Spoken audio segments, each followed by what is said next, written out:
All right, good afternoon and welcome everyone. My name is Emily Bell and I'm the Communications Coordinator for the Florida Wildflower Foundation. Thanks so much for joining us for today's webinar, Meadow Making on a Small Scale, an Urban Meadow How-To. You guys have learned the drill and you're already on top of it, but we'd love for you to say hi in the chat if you haven't already and just let us know where you're joining from today. For those of you not familiar with our organization, our mission is to protect, connect, and expand native wildflower habitats through education, research, planting, and conservation programs. Our work is made possible primarily through the sales and renewals of the Florida State Wildflower License Plate. These funds, along with donations and memberships, allow us to support and create projects that build awareness and knowledge of native wildflowers and plants throughout Florida. This year, we're celebrating 25 years of the plate being on the road. We'd like to encourage those of you who find our programs valuable to consider becoming a member, making a donation, or purchasing the State Wildflower License Plate. If you purchase or have the Wildflower Plate, you're eligible for a membership. So just let us know you have the tag and we'll get you set up in our database. Be sure to check out our website for resources on planting and growing wildflowers, to learn where to see wildflowers in bloom, for upcoming events, and so much more. We're also on social media, and you can find us on most platforms at FLA Wildflowers. Our next webinar will be October 17th, the Flora of the Southeastern United States Project, Flora Apps and Tools for Better Botany, presented by Scott Ward, research botanist at North Carolina Botanical Gardens and NCU Herbarium. Scott's work is based on centuries of North American floras, extensive taxonomic and nomenclatural databases, thousands of botanical and floristic publications, and an assortment of plant identification resources. He'll demonstrate how to identify plants using the full suite of features offered in Weekly's Flora, the Flora of the United States, and the FloraQuest Florida app. Stay tuned as well for many great field trips coming up. We'll be at the Nature Conservancy's Rock Hill Preserve on September 27th. We'll be on St. George Island with Dr. Jim Folsom on October 26th.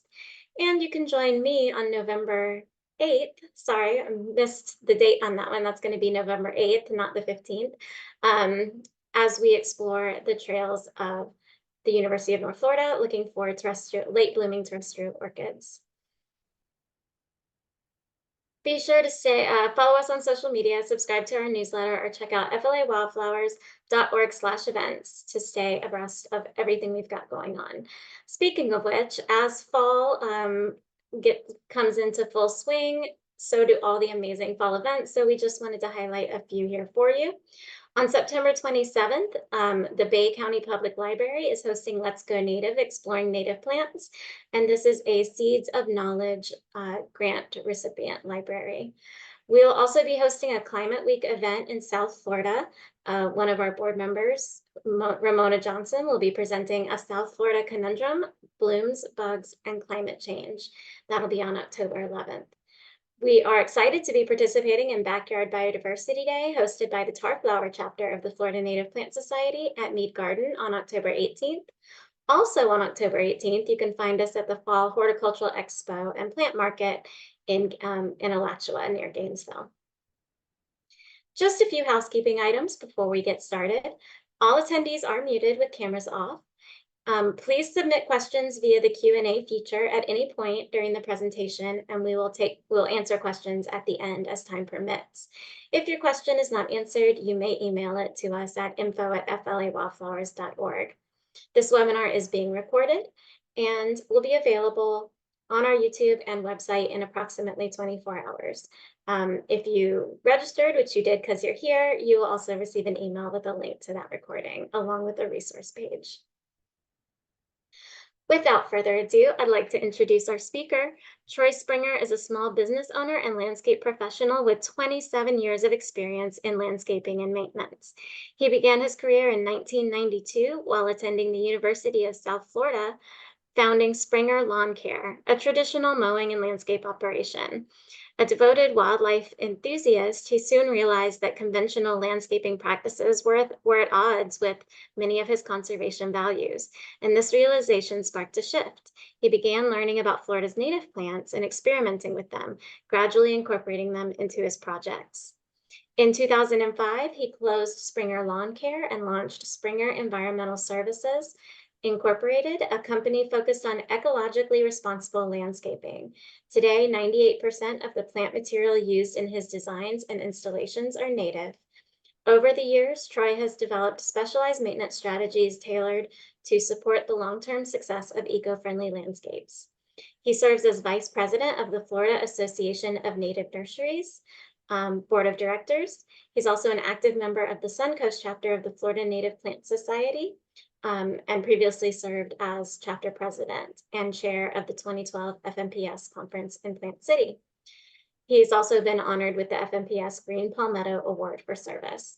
We are so excited to have Troy here. He certainly is somebody with extensive experience to share. So with that, Troy, I'll turn it over to you and just give us a moment to switch up slides here. Sure.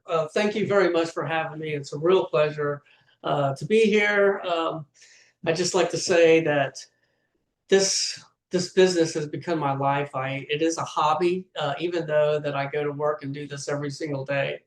I still love to garden and get excited about native plants and wildflowers in particular on a daily basis. I got up at 5 o'clock this morning and went out in the yard and just sat out there listening, waiting for the birds to turn on, and just it's always fun to spend time out in nature or in a beautiful landscape. So really happy to be here. So once just let me know, Emily, when you're ready. Oh, I'm ready. Go ahead and go ahead and start to share. Yeah. Okay, so let's see. We should be good to go. All right, making sure that it works. All right, so today we are going to talk about the power of regeneration. So many years ago, I owned about 1.75 acres. It was all orange grove, and I decided I wanted to do something with this property. So I started to tear out the orange trees. I took a big old loader, pushed them in a big pile, burned them on site, and then I started this tiny little project, which you can see. This is the where it all began years ago. So we're going to talk about how it works and what I've learned over the years and how to make the best out of your little landscape, your wildflower meadow. So today we're going to talk about meadow making on a small scale and urban meadow how-to. This project here is something I'm proud of. This is near downtown Tampa. It's a park, and I built this park using all native plants in the meadow. And for the last about 3 years now, we've been maintaining this meadow. So if you ever want to see it, you can contact me and I can give you some information on it. So first, let's talk about how we define an urban meadow. So I like to define it as anything less than 50,000 square feet. Now that is a big size, and quite frankly, most of them are often less than 2,000 square feet. So an urban meadow is just a very small piece of grassland compared to anything large. So it functions like an ecosystem. That is the goal, is to have our landscape function like an ecosystem. Plants are born, they live their lives, they reproduce, die, and the cycle repeats year after year. And of course, it provides more services to people than strictly wildlife and habitat preservation. This is a place where we live. This is not the environment. We need to use this space. So therefore, it often has a strict aesthetic goal and taste preferences as opposed to like a restoration site. And of course, it must conform to other land use criteria. We live and play in our yard, and therefore it needs to be conducive to those activities. So characteristics of an urban meadow. Let's talk about that. First, it has a wide range of formality and ecosystem value. We'll talk about more about that later. And often incorporated in existing traditional landscape settings. So it's very common that people have just a piece of land that has been gardened the old-fashioned way, and they are starting to incorporate this style of landscaping into the yard. So it's common to have existing landscape components in the landscape. It may contain strictly herbaceous wildflowers and grasses, but it may also include woody shrubs and trees. So this is a good example of what a urban meadow may start with. You could see this particular one doesn't have a whole lot of diversity, might not necessarily have a ton of wildlife value because there's just not enough there. But this is very common where people will start. And there's nothing wrong with starting this way. And then over time, you start to add in more diversity. It may increase in size and then function more and more like an ecosystem. So here's an example of one that is taken a little further. A lot of existing landscape components, like traditional landscape components, lots of shrubs incorporated into it, but we've taken it to the next level. There's a lot more diversity in this landscape, and it does function like an ecosystem.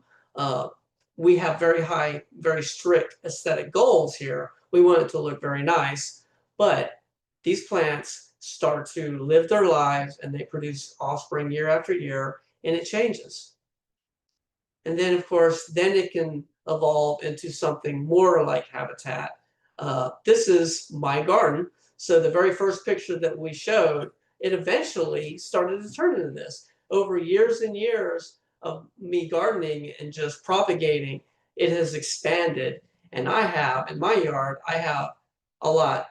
I have more strict environmental goals. I want it to have historical significance. I want it to look like nature would have looked many years ago, or perhaps how this land would have looked many years ago. And then here's an example, same property. My wife's sitting there on the table there, where there's lots of trees. And you can have an overstory and have an amazing wildflower meadow. And we can talk a little bit about that. But in a nutshell, what really makes you successful when it comes to a canopy is deciduous trees. Trees that will drop their leaves and put light down to the floor. It is amazing how even though later in the year, in the summer, when the lights go dark, that these plants will still live their lives. They will bloom beautifully, they will produce offspring, and the meadow will continue year after year. They get enough light during that wintertime to get started, to get all the energy they need. All right, so we'll kind of jump right into like design methods. I'm a designer, so this is my typical method. I designed this. It's got a little of everything, but right in this corner, if you can see my cursor, can you see my cursor, everyone? Well, anyway, the cursor is like our little wildflower meadow. And then down in here, we've got some wildflowers here. So we've got diversity, and the intention here is for this to reseed year after year. However, that's not the only way you can design. This is like the professional method. One of my favorite methods is this way. So I do a lot of small projects where we go in and we're going to just doing some enhancements. And this is a really good method of design that can be done so you know exactly the components you need in your landscape. And this is my design mobile. I have those flags in there all the time. And when I go see customers, it's very common for me to go into the field and start laying out the plants. So each colored flag here represents one species, and it doesn't matter what color you use, but you can go in and take these flags and start putting them in the ground in the areas that you want to develop. And then you have a list. You have a quantity and a list, and therefore you can go buy the components you need to finish the project. And then it's very simple. You just take your plant and replace the flags with plants. And so this has been a great tool for me. on small projects. I give a list to my crew members. They read it off. It's like, oh, purple equals oleanders. And they just take all the oleanders and pull all the purple flags, put the oleanders down, and they know exactly where they go. Another method is very common, but I like to do, is just to buy an assortment of plants. When you have an idea of how many square feet you have, I kind of just ballpark it. I'm like, okay, I'm going to need maybe a very common number initially is like 36 to 40 to 50 plants. And I just buy an assortment and I'll lay it out. It saves some time. Some people just like to buy stuff and bring it home. But this is a way that we still use today. But I, however, do prefer the flagging method. I feel like I get the best results that way. Now, so here is a much larger project where we're incorporating both containerized plants and seed. So what I typically do on a project like this is I will either do a design on software with the components that I'm going to bring in, and then later on I reseed afterwards. So in this particular case, my client wanted to get started. So in Florida, we have a seed season. It's always preferred to start around October-ish to start sowing your seed. But in this situation, we wanted to get these plants started. And it's also common that there's a lot of plants you just might not be able to get from seed. So it's great to start off with containerized plants and then supplement it with seed later. So here what we did is we just did our design, we put in our components, and then in the fall we started to reseed it to give it a lot more density. One thing I'd like to add on that other project, I'm gonna just back this up 1 second, is on a large project like this, you can have your spacing a lot further apart. You know, we're all have to live within our means, and on a small scale, there's nothing wrong with planting very dense. When you do plant dense, your meadow is going to establish a lot faster. But when you're doing a larger scale, sometimes you have to rely on that seed to just make it this affordable. So we'll have our plants much further apart. Okay, so a little bit about site prep. So in urban meadows, it's not the same as wildlife restoration where those sites are huge. So typically when a client will call me, they're like, hey, I want this landscape. I want this wildflower garden. We just go in there and we start off by just removing the turf with the sod cutter, and then voila, we can start right away. That is a great way to get started. Just keep in mind that when you do it that way, it can be a lot weedier initially. The weeds are going to come on strong. However, most people have the resources to maintain a meadow on a much smaller scale, so they can address these weeds either by herbicide or by hand pulling if you're not doing the like wildlife restoration style site prep. However, when you get into larger scale projects, you do need to pay more attention to how you're going to site prep, because when you have a big area like this, it starts getting real expensive real fast if you have to do everything by hand. So on a site like this, we start to incorporate restoration style methods where we herbicide sometimes a couple years in advance. We will start working on trying to get these weeds out there. And it's especially important if you have lots of invasive plants like Hogan grass or other invasive plants. You want to really push them hard and take very good care of the land by just getting rid of all those weeds. And there's many different ways you can do this. You can do some tilling, but in this case, we use herbicide. And then we plant it. Typically, we try to have our last herbicide treatment no closer than 30 days prior to planting. That's our preferred. And that's especially important if you're going to use seeds. All right, so let's talk about the components and how I choose the components to go into our meadow. First of all, I always look for clues that show what conditions we're dealing with. And there's always clues, even in sites that have been disturbed for many years. There's always clues. You can look in the canopy. The canopy will tell you uh, what type of conditions you're dealing with, as well as other clues. So a good example is when it comes to alkalinity, looking for things like cabbage palms. If you see lots and lots of cabbage palms, chances are you're dealing with a higher alkalinity.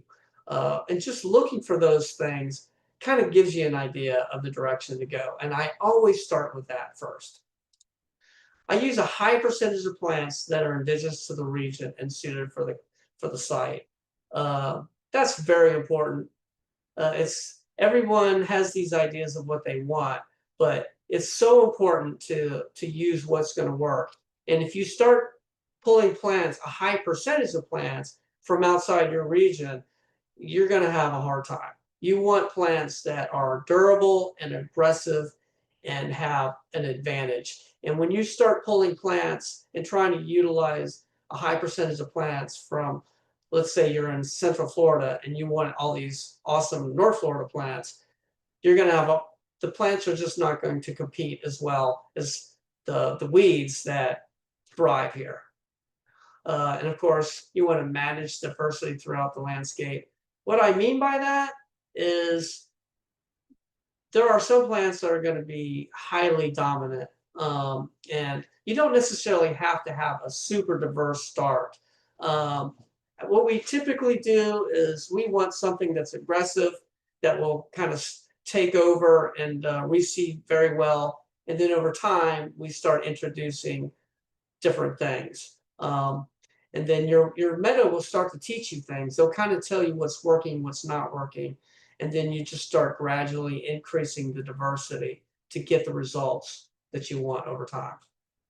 And of course, learn what plants are very adaptable and what plants require small conditions window. What I mean by that, plants, there's a lot of plants that, like for instance, Coreopsis and Black-eyed Susan, they'll work in a high percentage of sites. So I like to start with those plants. Um, a lot of people, they want all these great plants that no one else has. And the reason why no one else has those is they're often difficult. They often require a very narrow range of conditions what they're gonna need to survive. So starting out with plants that are durable, that work, that's always the best way to get your meadow really established. And then over time, as you learn, start adding things that might be a little bit more temperamental. And of course, number one rule, have a high percentage of grasses in your meadow. That is what is going to make it affordable. That is also what's going to make it look really nice through different seasons. If you don't have many grasses, wildflowers like Liatris, for instance, in my meadow when I first started, I didn't really know what I was doing, and I had a lot of Liatris and Chrysopsis. Like that was the highest component that I had. I was able to get so much seed from them that I was able to gobble up land really fast with Liatris. But in the winter, it looked like a pretty macabre scene. It just looked like something out of a scene of a Halloween movie. It just doesn't look great when they go into senescence. Whereas grasses look amazing. And also grasses it helps so much to keep the riffraff out, keep the weeds down, and keep your costs and maintenance down to a reasonable level. Okay, so here is a great example of a meadow that might not necessarily be low maintenance. As you can see here in this picture, first of all, there's the native, non-native, JK, blanket flower that I have to say that I was pretty heartbroken when blanket flower did become delisted as a native plant, but I still have it. And I find actually that blanket flower can be a little bit of a liability, and it definitely supports the fact that it is not native to Florida because it is aggressive. It can cause problems. So in this situation, we have a high percentage of spring and summer blooming plants here.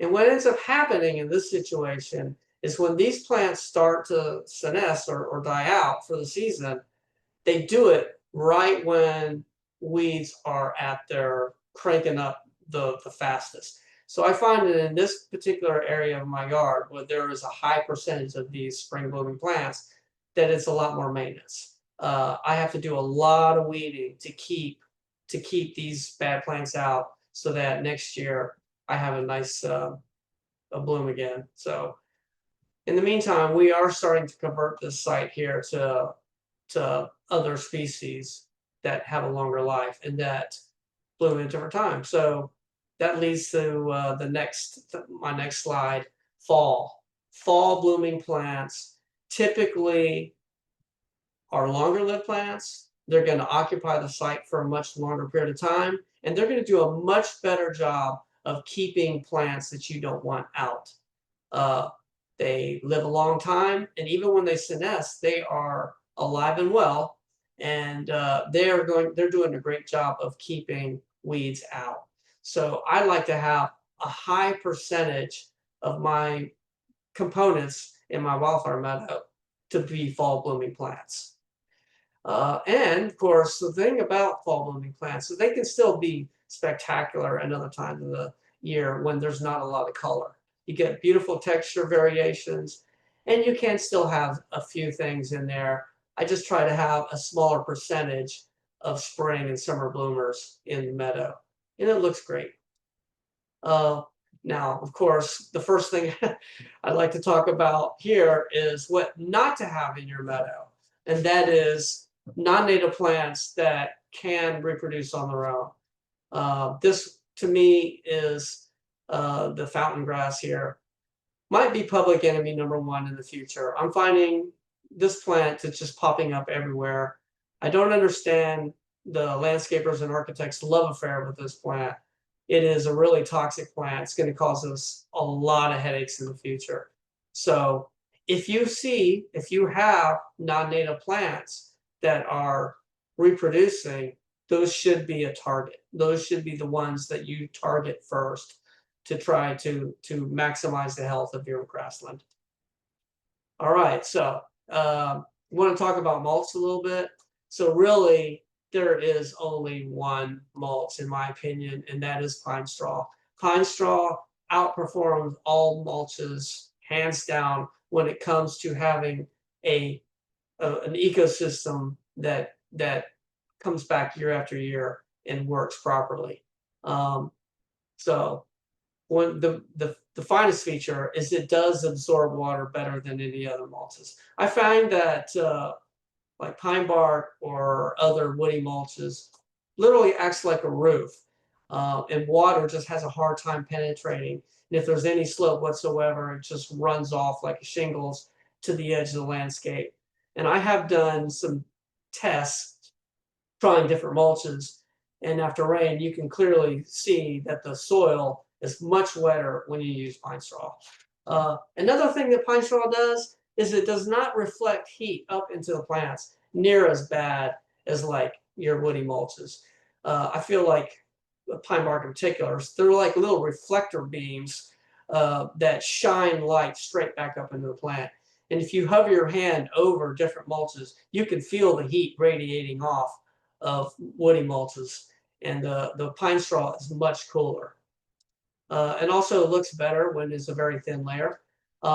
When you are dealing with plants that are going to reproduce year after year, you got to be careful about how thick your mulch layer is. You want it to be very, very thin. And that's kind of where woody mulches can be a problem. When you make it super thin, where you can kind of see through it, because when we do seeding, we like to be able to see a little bit of the ground, but it just looks better when it's very thin. And of course, as I said, a thin layer is a requirement when it comes to reproduction year after year. And of course, it also helps keep seed from drifting. If you do sow your seed and don't use any pine mulch at all, you're going to find a lot of that seed will kind of drift to one side, and you'll get lots of blotchy, barren spots in the meadow. So it really kind of helps to keep that seed from moving around too much. And of course, another great asset is it reduces the soil temperature. That is critical because that hot soil will kill a lot of seedlings in a hurry. So that thin layer of pine straw will keep that soil temperature much cooler. And here, as you can see, like that first picture, a pine straw can be very puffy. It looks kind of weird when you first install it, but it doesn't take long, and it flattens out. Another thing, so I'd like to talk about is this is a all containerized landscape. So in this situation, we used a lot more pine straw. We wanted it to be durable and not as weedy, and we knew that these plants were a long ways away from reproducing. So if you're starting early on, like in the spring, you can have your pine mulch a lot denser because by the time fall rolls along, it'll probably have degraded it enough that when it does start to go to seed, that it will still, germinate properly. Here, this is a landscape that is a much further along. It's older, and it's working very well. So in this case, we used a much thinner amount of pine straw. We just want to colorize it, just give it a nice glow so that the owner would enjoy it. So that's the only reason why we put it here.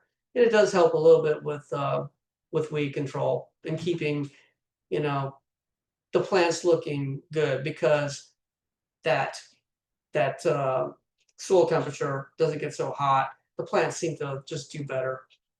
Now, in this case, this is a much older meadow, and at this stage of the game, we're not using pine straw anymore. We would only use it along the edges. So if you were to walk out away from this, we would go back into turf areas. So we would use a nice layer of mulch just to make it look nice. But inside the meadow, we don't use it here anymore. And then initially, now this is a good example of an area that was 100% done by seed. And in this case, we had a very, very thin layer of pine straw so that we knew that we would have a high germination rate. All right, so let's talk a little bit about maintenance. Maintenance is the thing. I just want to, we'll just go through the list here. Firstly, meadow is not complete when initially planted. So that is the very beginning. Your meadow is going to grow and expand over time because you are just putting in the components to create this ecosystem. It's not going to be that dense initially unless you put like a lot of seed down. But even when you do seed, you're not going to have the density typically as it would when it's a little bit older. Maintenance becomes part of the development process. So as you're developing your meadow, you are taking care of it. You're looking to see what's happening, what plants are coming in, what are your problems, and it helps you steer your meadow in the direction you want it to go through maintenance. The first year is the hardest. We'll say that. The plants might be real far apart depending on what you're doing. You're going to have a lot of space between these plants, and you're going to get lots of weeds. The first year, lots and lots of work. Second year, you'll notice that things get a little bit easier. And of course, you really start to see the meadow functioning after 3 years. As long as you have kept it clean and didn't let it get the weeds ahead of you. Oops. Okay, good meadow hygiene will allow the cytostems faster, for sure. So how clean you keep it, hygiene means the weeds, keep it clean, keep those bad plants from bullying your plants. The cleaner you're able to keep it, the faster your meadow is going to expand. And of course, timing is everything. Certain things happen different times of year. Plants are going to arrive on scene in the wintertime, typically. So when you seed, you're going to start seeing the germination in the winter. And then there's certain things you got to do. There's certain weeds that are going to start to come on. And those are things you just need to be paying attention to. So the timing is everything. What action you're taking is important. So plant identification, critically important when it comes to having a healthy meadow.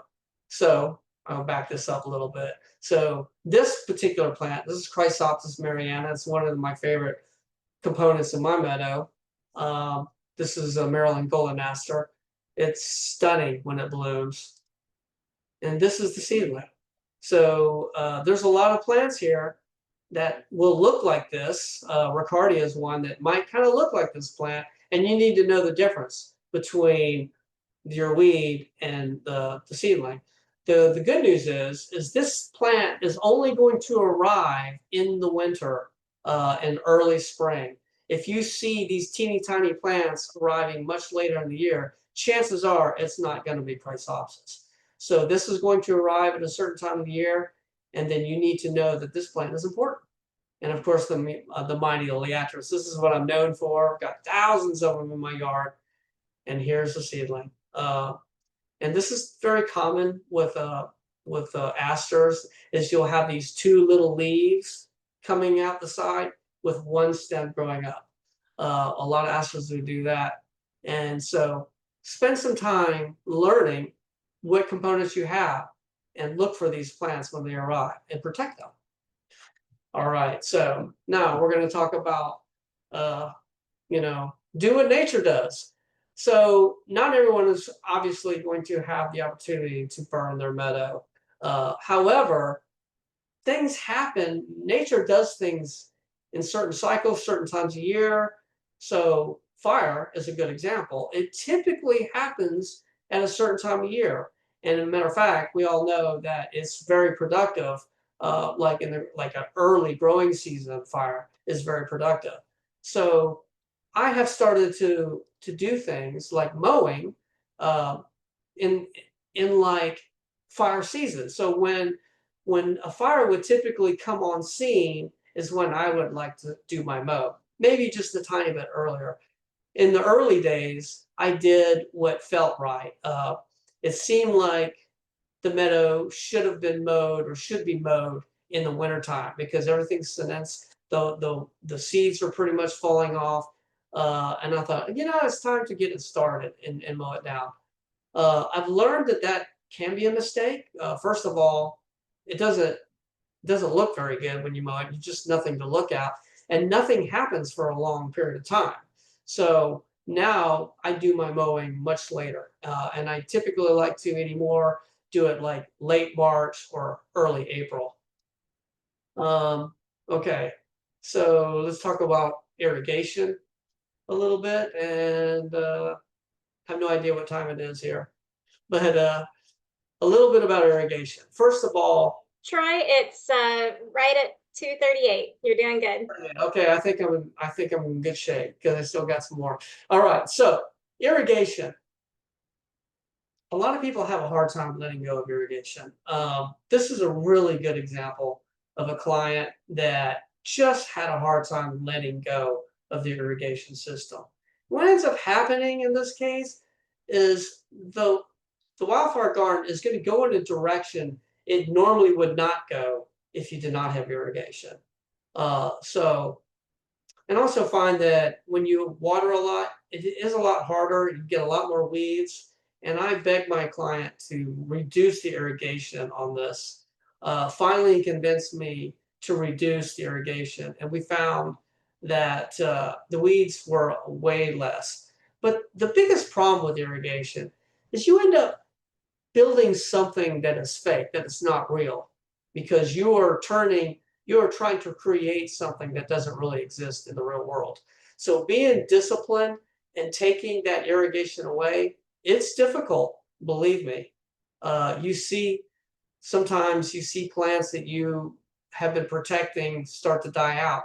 But a lot of times those plants should be dying out. They're not the right plants. And when you turn that irrigation off, it is going to go in a completely different direction, and really in the direction that you want. It's going to be the least work by reducing that irrigation down, and it's going to turn into something more historical. So I advocate to just cut the cord, try to at least reduce the irrigation down to minimal. My meadow itself, a lot of people have been there, there is no irrigation whatsoever. What we do is when you're using containerized plants, you almost have to have some irrigation. When you're going by seed, it's even less important. As long as you have the right components in there, it's going to do just fine without it. If you get in an emergency, by all means, do some irrigation. And in this case, this is a good example of a project that we did not want to do any irrigation whatsoever, but we had a fail-safe where we installed this like fire hose system. They had a much larger well, and we put this fire hose on, and we're able to establish everything and then also water it if we got into a crisis situation where it is extremely dry. So let's see. All right. I'd like to talk a little bit about what to expect long term. So this is a picture I took right after the hurricane, actually, which kind of goes to show you how durable grasslands are. I didn't have a lot of damage to the trees either, and the only reason why I didn't is none of my trees are very old. And I find that younger trees are a lot more resistant to hurricanes. It's the really, really big old trees that are likely to succumb. But grasslands are remarkable. We had really high winds here, and you can see that things are still standing well. First, we're going to kind of start with like when I first started the meadow back in 2020. So I acquired this property in 2018, and then 2020, actually, yes, 2020, no, in 2019 is when we seeded it for the first time. So in this situation, we took a sod cutter, we cut out all the turf, and you can see where there's a small longleaf pines out in the turf. This was the very first year. Now, as you can see, there's lots and lots of black-eyed Susan. And a lot of people think that that's all I put in there. But in fact, I put many different components in there. But I added the black-eyed Susan in there, very heavy in the seed mix, to give it that kapow in the spring. And then in 21, I expanded it, and we went big. And you can see I went real heavy with the black-eyed Susan. But over time, this does not happen in nature, and over time, you're going to see that it goes back, it converts to what actually happens in nature. So it's fun to do it. Like, there's nothing wrong with doing like a very heavy on one species for that amazing aesthetic. Just know that it's not going to stay there forever. It is fun, but as you can see, in 22, the black-eyed Susan is starting to reduce in population. As the fall blooming plants, the longer lived plants are starting to occupy that space. And in 23, you can see there's even more of a reduction. And here you can see that this is kind of what was more likely to happen in the real world. In this situation, this particular wildflower meadow has not been burned at this time. I did introduce fire into this later. Fire is probably going to kill off a lot of the salvia, which is kind of what I want. I want it to be more historical, but there's a lot of salvia here at this stage of the game. Now we kind of go into the fall. So in 2020, as you saw in the very first picture, really hot mix of black-eyed Susan, but all that black-eyed Susan, they did their thing, they started to die out, and then in that very first year, I had all the wildflowers. Now, at this stage of the game, there's not a lot of grasses. Now, there's grasses in the seed mix, and I did plug in some wiregrass. Grasses are a lot slower. So you're going to find that if you go hot with wildflowers, you're going to get a lot of wildflowers, and it'll take a few years for the wildflower for the grasses to really come on. And then here we go in 22. You can see here, it's a couple years later, the grass is really starting to come on now. And at this stage of the game, this is when the meadow really starts to get a lot easier to maintain. And then in 23, amazing year. We had thousands of Leantris in this particular stand. And this is in 24. So this might have actually been after the hurricane. I can't remember when the hurricane actually arrived, but very resistant to it. You'll find that Leantris, when it's young, your really tall wildflowers are very fragile. They'll fall over, they'll flop over. The tiniest wind will blow them down. But when your grassland starts to age, you'll find that the tissues of those plants seem to be more durable and they're a lot harder to blow down. So don't be surprised if that first year you get lots of leaning Leantris or other fall components that are really tall. It's a thing. And my understanding is when they start to get a lot more root competition, that they're not pulling nitrogen up as easily, so they just don't bolt as fast. And that's what I understand is what's really happening here. So I'd like to give a shout out to Gage LaPierre. He has produced this Florida Wild Meadow Manual. It should be coming out real soon. I was a contributor to this book, so this book has been written for education to teach people in the professional meadow making business how to do it. And it was a lot of fun being part of this project, and a lot of my work is throughout this book. So I think we're pretty close to the end. I would like to say thank you. And so this is a final shot of my kids enjoying the landscape. We get so much enjoyment out of it. It's been a real pleasure to be here. Thank you for joining, and I'm happy to take any questions. Awesome. That was fantastic. Thank you so much, Troy. We do have a lot of questions. I'm going to try to kind of group, there's many we can group together. I will note for folks, there's a few questions that are really site specific. We will capture those and follow up with you via email. Some of the first questions that came up were about your landscape design software / apps. Can you share like what software or if there's any apps that you use for that? For the design work? Mm-hmm. Oh, well, I use, I think it's called Pro Landscape. My wife hates it. So she went to architect school, so she had like these amazing CAD. It's not terrible. But it's called Pro Landscape. That's what I use. It's pretty common in the industry. Landscape architects probably don't use it, but I'm not a landscape architect. For designers, it's common. So other than that, I haven't really tried anything else. I would like to eventually go to the fancy dancy CAD, the real deal stuff. Thank you. A few questions about how to keep borders, how to keep turf out of going into the meadow if it abuts a meadow.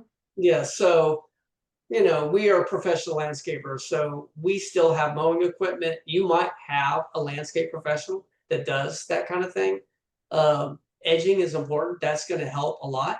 I like to try to keep a nice brown edge, so that mulch, just where I call it green, brown, green. So you have turf, and then you have a brown strip, and then you have the green, which is the meadow. And over time, you can either reseed the turf, because the meadow is going to want to keep marching along, and you can just keep pulling turf back. And then, or you can push the meadow back. It depends on what is important to you. I like to have the turf recede back. So mulching it heavy along the edge will keep both the turf and the meadow from trying to march in on itself. It is a nice look, but edging, that's what I do. It helps a lot. It holds the line, and it looks amazing. Great, thank you. Awesome. A lot of questions about grasses. So can you say kind of what percentage of grasses you recommend, and then also some of your favorite species to use? Um, Percentage. Well, I will say that in the urban meadow, Erigrostis, purple upgrass in particular, gobbles up real estate real fast. I find it to be probably the fastest moving of them all. I love andropogons. Some andropogons they'll start to show up, and like if I early on, I'd have these very aggressive andropogons. Uh, I didn't do anything about it. I just let them do their thing, and they started to kind of reduce in population. Um, Even my Aragrosses have reduced in population some. As far as percentage, that's a good question. I mean, it's just going to happen. All you got to really do is get it there, and it's going to just start to gobble up real estate and revert to a equilibrium. But I like to have some diversity. So you don't have to have a lot of different species. I would say that I probably have 5 to 8 grass species that I've introduced. Some of them are going to be very dominant. Wiregrass, I want it to be dominant, but if you start with just a few wiregrass, it's going to take many years for it to start to fill in. So you really, if you want a lot of wiregrass, you need to plug it in. You need to put a lot of them in there. But if you're using Erigrossus, you don't need to do that. The Erigrossus is just going to start moving in. It's amazing. So I hope that answered your question. Yes. When you talked about mulch, we had quite a few questions come in. One was just sourcing pine straw, if you have any recommendations for that. But then also people mentioned they have a natural source of tons of oak leaves. And can that be sufficient? Um, the problem with oak leaves is they can be a tad allelopathic. They also don't stay put really well. You're gonna find, like, I remember early on, I'd take my oak leaves and I would, put them in the landscape, and it looks so amazing. And then, like 3 or 4 days later, you have some wind and it's all drifting to one side. So I think pine straw, hands down, is the best mulch because it's so easy for plants to wiggle through it. Um, so I highly recommend pine straw. And I haven't really tried using leaves much. I just in my meadows, I just don't do it. I've always used pine straw. And as far as availability, it is getting more available. You're going to have to try to find those from your professional landscape supply. Some big box stores has it. I carry it now. Like there's quite a few places in Central Florida that has it. And then the further north you go, the more readily available it is. Okay, great. Thank you. In your experience, is there any wildlife that is disrupting the wildlife meadows? They were asking specifically about rabbits, raccoons, or squirrels. In my case, I know that the damage is negligible. There's just so much; it's so big that you just don't see any damage whatsoever of any real consequence. Now I know that, and when you have lots of deer, it gets a lot harder. We don't have deer where I'm at, but I've done a lot of projects where there's a lot of deer, and I'll give you a little advice for that. Plants that are fragrant, like pennyroyal, if you break it and you can smell it and it has a strong smell, deer typically won't eat it. And that is common with like a lot of small leaf plants, conradinas, pennyroyal, calamintha. They just don't like it. They love black-eyed Susan. OMG, they love Chrysopsis. They will eat the Chrysopsis down to a nub. So that is the thing. And it's a lot harder for real when you got lots and lots of deer. Yeah. I just don't really think the rabbits on a larger scale can do much damage. I just don't really see much. And if anything, I'd love to see the wildlife. Yeah, and that's a really interesting note about the deer. A lot of questions about the maintenance regarding mowing or burning. So kind of when is the best time of year to mow if they should Yeah. mow? And then Right. kind of what your experience with burning, if any, has been. All right, so there's been some new things going on, and like, matter of fact, in Gage's book, there's been some discussion about doing a secondary mow, and we are starting that. This year is the very first time that we started implementing that, and the reason why we're doing that is on a smaller scale. These plants, like Liatris or Solidago sempervirens, they are massive. They're so tall. So the thing about these plants, they're on a timeline. They are going to bloom no matter what. So if they get knocked down hard just a few weeks before they bloom, they're going to just as fast as they can send as little spike as they can and bloom, which means the plant itself is going to be very short. So that is becoming a new strategy. So the very first mow I typically do in March. In my circumstance, I like to do March. Um, Another time would be you could do April. Some people you could even just skip the first mow and only have one mow and do it like in June or July. So this year we did on our solar park, the very first slide with the urban meadow. We mowed that in middle of July, and so far we're very happy with the results. In that particular space, there was a lot of solidago, and it would get like 8 feet tall, and it just didn't look right. So we were like, "Oh, it's going to be amazing!" And then it looked like a Dr. Seuss scene. So doing that secondary mow will reduce the size of everything. So if you have a small space, you might want to try it. But if you're going to do only one mow, I prefer to do it in March, in my personal opinion, because um, May can be a really pretty time, and I want it to start to have some time for it to grow. So doing it a little bit earlier, not waiting too late, to me, I get the better results aesthetically. And can you talk a little bit about burning, if that's ever something you've... Okay, so burning, of course, don't burn unless you are legal to burn. So I've had some help with that. So in Florida, like there's a season. Excuse me. So it generally starts in April. I mean, it can happen anytime. But as a general rule, thunderstorms are going to start occurring in April. That's when lightning strikes are going to start occurring, and that's when natural fires start to occur. So that's the reason why in that slide, do what nature does. Fires happen like in the dry growing season. Well, not dry. It's not so wet. Like by July, you had so much rain that fires don't carry very well. It's just too wet. Uh, but a little earlier, when the humidity's down and things aren't completely soaked, when lightning occurs, that fire is able to get going. So that's the reason why, the healthiest burn happen from like April to June.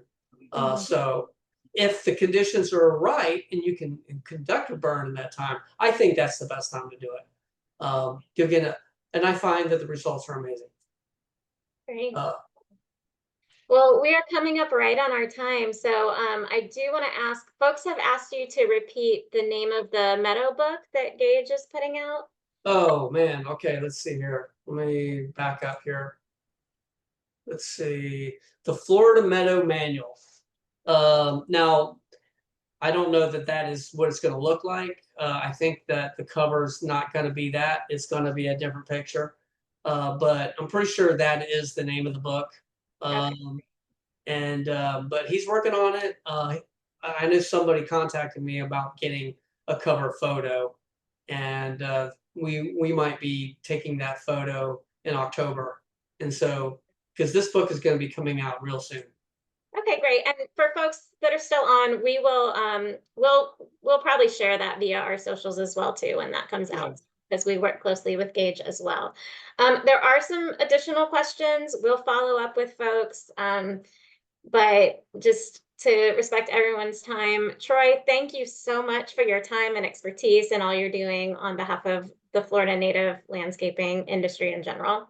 Well, thank you very much. It's a real pleasure. I'm happy to be here, and I hope we do it again. Thanks. And thanks everybody for joining us today, and we'll see you again next month. Bye. Bye-bye.